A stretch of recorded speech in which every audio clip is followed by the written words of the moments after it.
વાત કરીએ અમરેલીની તો અમરેલીના રાજુલાના લીલાપીરા ધારા વિસ્તારમાંથી યુવાનનો શંકાસ્પદ હાલતમાં મૃતદેહ મળી આવ્યો છે ત્યારે પરિવારે હત્યાનો આક્ષેપ પણ કર્યો હોવાનું સામે આવ્યું।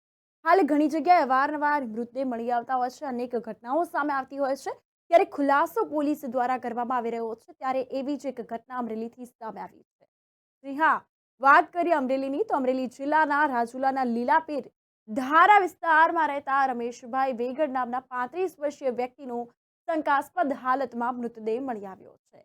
જોકે પ્રાથમિક દ્રષ્ટિએ આત્મહત્યા હોવાનું સામે આવ્યું છે, પરંતુ પરિવારજનો દ્વારા હત્યા થઈ હોવાના આક્ષેપો પણ થઈ રહ્યા છે। સૂત્રોના જણાવ્યા અનુસાર અમરેલીના રાજુલાના લીલાપીર ધારા વિસ્તારમાં રહેતા રમેશભાઈ વેગડ ઘરે એકલા હતા અને મૃતદેહ નિવસ્ત્ર હાલતમાં મળી આવ્યો છે। જી હા, તેમના પત્ની પિયરમાં વેકેશન માટે ગયા હતા તે સમયે રમેશભાઈ નિવસ્ત્ર હાલતમાં મૃત હાલતે મળી આવતા પરિવાર દ્વારા તેની હત્યા થઈ હોવાની આશંકા વ્યક્ત કરવામાં આવી રહી છે।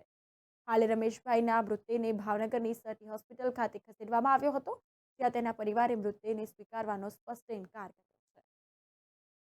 મારું નામ ભાવેશભાઈ ભોળાભાઈ વેગડ। કયા ગામના છો? શું છે? અમે રહી છીએ રાજુલા લીલાપીર ધારે અને હાલમાં સુરત હતા અને સવારમાં અમને જાણ મળતા એમ થયું કે ભાઈને આ રીતના બનાવ બન્યો છે, તો અમે ત્યાંથી સવારમાં ત્યાં નીકળી ગયા હતા। 4 વાગે અહીંયા પહોંચ્યા હતા ભાવનગર। તો હવે એ લોકો અમે ત્યાં પહોંચ્યા નહોતા, એ પહેલાં ડેડ બોડી ઉઠાવીને સરકારી દવાખાનામાં રાજુલા લઈ ગયા। રાજુલા સરકારી દવાખાનામાં લઈ જઈ અને પછી ભાવનગર પીએમ કરવા લાવ્યા છે અને અત્યારે એ લોકો અમને બોડી અમને સોંપે છે તો અમે ના પાડી છે। બોડી એ હાલતમાં હતી કે માથે હાવ નિર્વસ્ત્ર અને એક પણ કપડું માથે નહોતું। તમને શું લાગે છે? અમને શંકા એ છે કે અમારી બાજુવાળા જે બધો બનાવ કરેલો છે। કેસ થઈ ગયેલા છે, એ મોટા ભાઈને મારેલો છે, એની ઉપર કેસ ચાલુ હતો। શું નામ છે? એ બાજુવાળા છે અમરાભાઈ કાળાભાઈ કવાડ।